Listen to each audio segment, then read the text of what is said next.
आइए सुनते हैं पौराणिक कथाओं में से महाभारत कथा का एक अंश, पांडु का राज्याभिषेक और पांडवों के जन्म का रहस्य। धृतराष्ट्र जन्म से ही अंधे थे, अतः उनकी जगह पांडु को राजा बनाया गया। इससे धृतराष्ट्र को सदा अपनी नेत्रहीनता पर क्रोध आता और पांडु से द्वेष भावना होने लगती। पांडु ने संपूर्ण भारतवर्ष को जीतकर कुरु राज्य की सीमाओं का यवनों के देश तक विस्तार कर दिया। एक बार राजा पांडु अपनी दोनों पत्नियों कुंती तथा माद्री के साथ आखेट के लिए वन में गए। वहां उन्हें एक मृग का प्रणयरत जोड़ा दृष्टिगत हुआ। पांडु ने तत्काल अपने बाण से उस मृग को घायल कर दिया। मरते हुए मृग रूपधारी निर्दोष ऋषि ने पांडु को श्राप दिया, राजन, तुम्हारे समान क्रूर पुरुष इन संसार में कोई ना होगा। तूने मुझे प्रणय के समय बाण मारा है, अतः जब कभी भी तू प्रणयरत होगा तेरी मृत्यु हो जाएगी। इस शाप से पांडु अत्यंत दुखी हुए और अपनी रानियों से बोले, हे देवियों, अब मैं अपनी समस्त वासनाओं का त्याग कर इस वन में ही रहूँगा। तुम लोग हस्तिनापुर लौट जाओ।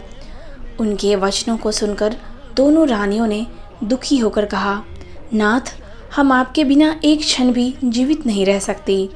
आप हमें भी वन में अपने साथ रहने की अनुमति दीजिए। पांडु ने उनके अनुरोध को स्वीकार करके उन्हें वन में अपने साथ रहने की अनुमति दे दी। इसी दौरान राजा पांडु ने अमावस्या के दिन ऋषि मुनियों को ब्रह्मा जी के दर्शनों के लिए जाते हुए देखा। उन्होंने उन ऋषि मुनियों से स्वयं को साथ ले जाने का आग्रह किया। उनके इस आग्रह पर ऋषि मुनियों ने कहा, राजन, कोई भी निसंतान पुरुष ब्रह्मलोक जाने का अधिकारी नहीं है, अतः हम आपको अपने साथ ले जाने में असमर्थ हैं।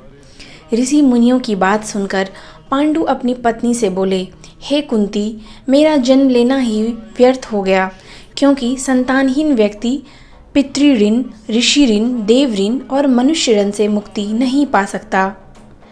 क्या तुम पुत्र प्राप्ति के लिए मेरी सहायता कर सकती हो? कुंती बोली, हे आर्यपुत्र, दुर्वासा ऋषि ने मुझे ऐसा मंत्र प्रदान किया है जिससे मैं किसी भी देवता का आह्वान करके मनोवांछित वस्तु प्राप्त कर सकती हूँ। आप आज्ञा करें, मैं किस देवता को बुलाऊं?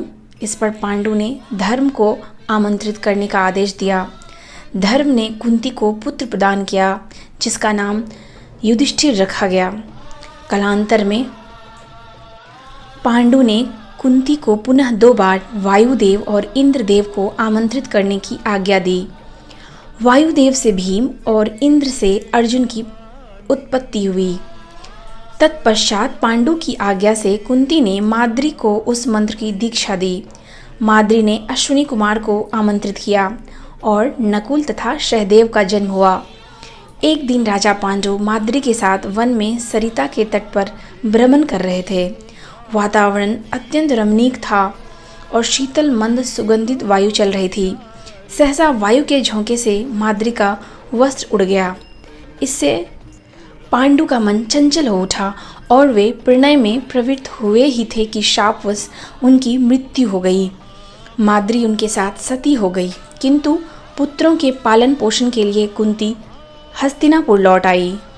वहां रहने वाले ऋषि मुनि पांडवों को राजमहल छोड़कर आ गए। ऋषि मुनि तथा कुंती के कहने पर सभी ने पांडवों को पांडु का पुत्र मान लिया और उनका स्वागत किया।